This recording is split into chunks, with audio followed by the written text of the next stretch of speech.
Hello, എല്ലാവർക്കും നമ്മുടെ ചാനലിലേക്ക് സ്വാഗതം. ഇന്ന് ഒരു മട്ടൻ കറിയുടെ റെസിപ്പി ആയിട്ടാണ് വന്നിട്ടുള്ളത്. നമ്മുടെ വീട്ടിൽ എപ്പോഴും ഉണ്ടാകുന്ന ചേരുവകൾ മാത്രം മതി ഇതും ഉണ്ടാക്കാൻ. പക്ഷേ ഇത് ഉണ്ടാക്കുന്ന രീതിയിൽ കുറച്ച് വ്യത്യാസമുണ്ട് എന്ന് മാത്രം. നല്ല ടേസ്റ്റി ആയിട്ടുള്ളൊരു കറിയാണിത്. വളരെ എളുപ്പത്തിൽ തന്നെ നമുക്കിത് തയ്യാറാക്കി എടുക്കുകയും ചെയ്യാം. അപ്പോൾ നമുക്ക് ഒട്ടും സമയം കളയാതെ ഈ കറി എങ്ങനെ ഉണ്ടാക്കാമെന്ന് നോക്കാം. അപ്പോൾ അതിനായിട്ട് ആദ്യം മട്ടൻ ഒന്ന് കുക്ക് ചെയ്തെടുക്കണം.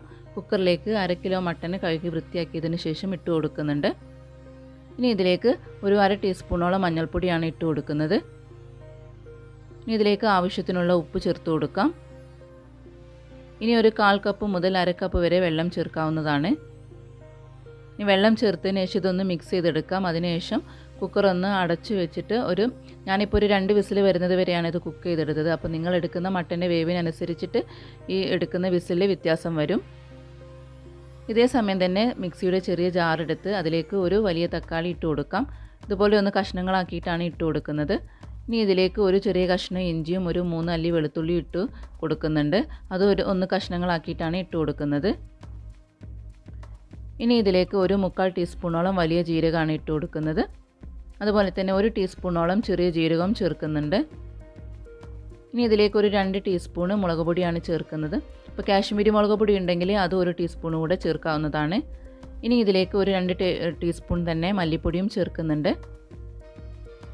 ഇനി ഇതെല്ലാം നന്നായിട്ടൊന്ന് അരച്ചെടുക്കണം. ഇതിലേക്ക് വെള്ളമൊന്നും ചേർക്കുന്നില്ല. വെള്ളം ചേർക്കാതെ നല്ല മഷി പോലെ അരച്ചെടുക്കണം. അപ്പോൾ ഇതാ നമ്മുടെ അരപ്പ് ഇവിടെ റെഡി ആയിട്ടുണ്ട്. നമുക്കിതൊന്ന് മാറ്റി വെക്കാം. ഇനി മട്ടൻ വെന്തോ എന്ന് നോക്കാം. അപ്പോൾ മട്ടനൊക്കെ ഇതാ നന്നായിട്ട് വെന്ത് വന്നിട്ടുണ്ട്. നമുക്കിതൊന്ന് മാറ്റി വെക്കാം. ഇനി ഒരു കടായി എടുത്ത് അത് ചൂടായി വരുന്ന സമയത്ത് അതിലേക്ക് കുറച്ച് ഓയിൽ ഒഴിച്ചു കൊടുക്കാം. ഒരു 3 ടേബിൾ സ്പൂണോളം ഓയിൽ ഒഴിച്ചു കൊടുക്കണം. ഇനി ഓയിലൊന്ന് ചൂടായി വരുന്ന സമയത്ത് ഇതിലേക്ക് കുറച്ച് സ്പൈസസ് ഇട്ട് കൊടുക്കാം. ഒരു ചെറിയ കഷ്ണം പട്ടയും ഗ്രാമ്പും ഏലക്കയാണ് ഇട്ട് കൊടുക്കുന്നത്.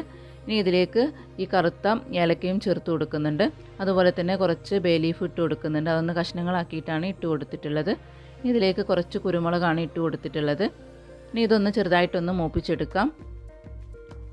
ഇനി ഇതിലേക്ക് അടുത്തായിട്ട് ചേർക്കുന്നത് കുറച്ച് ചോപ്പ് ചെയ്ത സവാളയാണ്. ഒരു വലിയ സവാള ഇതുപോലെ നന്നായിട്ട് ചോപ്പ് ചെയ്തെടുത്തതാണ്. ഇങ്ങനെ ചോപ്പ് ചെയ്തെടുക്കുകയാണെങ്കിൽ പെട്ടെന്ന് തന്നെ സവാള വഴന്ന് വരുന്നതാണ്. കറിക്ക് നല്ല തിക്നെസ്സും കിട്ടും. ഈ സവാളയുടെ കളറൊന്ന് മാറി വരുന്നത് വരെ ഒന്ന് വഴറ്റിയെടുക്കണം. സവാളയൊക്കെ ഒന്ന് കളർ മാറി ഒരു ലൈറ്റ് ബ്രൗൺ നിറമായിട്ട് വന്നിട്ടുണ്ട്. ഇനി ഇതിലേക്ക് കുറച്ച് പച്ചമുളകാണ് ചേർത്ത് കൊടുക്കുന്നത്. നമ്മൾ അരച്ച് വെച്ച അരപ്പും ഇതിലേക്ക് ഇട്ട് കൊടുക്കുന്നുണ്ട്. ഇനി അരപ്പ് നന്നായിട്ടൊന്ന് മിക്സ് ചെയ്ത് ഇതിൻ്റെ ഈ പച്ചച്ചുവ മാറി വരുന്നത് വരെ ഒന്ന് വഴറ്റിയെടുക്കണം.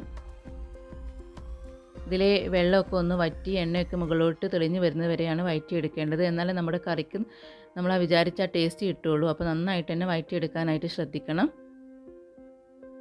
ഇപ്പോൾ മസാലയൊക്കെ നന്നായിട്ട് മൂത്ത് വന്നിട്ടുണ്ട്. എണ്ണയൊക്കെ മുകളിലോട്ട് തെളിഞ്ഞ് വന്നിട്ടുണ്ട്.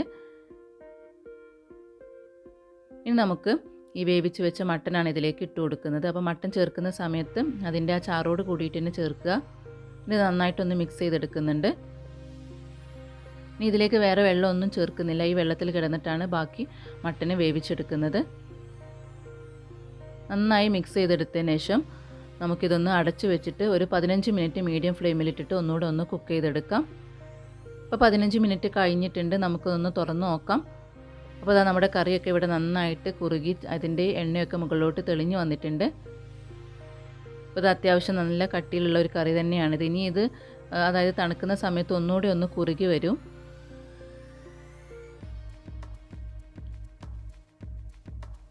അപ്പോൾ ഈ സമയത്ത് ഉപ്പിൻ്റെ കുറവൊക്കെ ഉണ്ടെങ്കിൽ ഉപ്പൊക്കെ ചേർത്ത് കൊടുക്കാവുന്നതാണ്.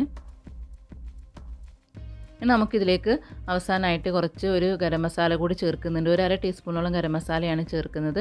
അതുപോലെ തന്നെ കുറച്ച് ചോപ്പ് ചെയ്ത മല്ലിയിലയും ചേർക്കുന്നുണ്ട്. ഇതൊന്ന് മിക്സ് ചെയ്തെടുക്കാം. അപ്പോൾ ഇതാ നമ്മുടെ ടേസ്റ്റി ആയിട്ടുള്ള ഒരു വ്യത്യസ്ത രുചിയിലുള്ള ഈ മട്ടൻ കറി ഇപ്പോൾ ഇവിടെ റെഡി ആയിട്ടുണ്ട്. അപ്പോൾ എല്ലാവരും ഈ രീതിയിലൊന്ന് ട്രൈ ചെയ്ത് നോക്കുക. നമുക്ക് എന്തിൻ്റെയും കൂടെ സൈഡ് ഡിഷായിട്ട് കൊടുക്കാൻ പറ്റിയ നല്ലൊരു കറിയാണിത്.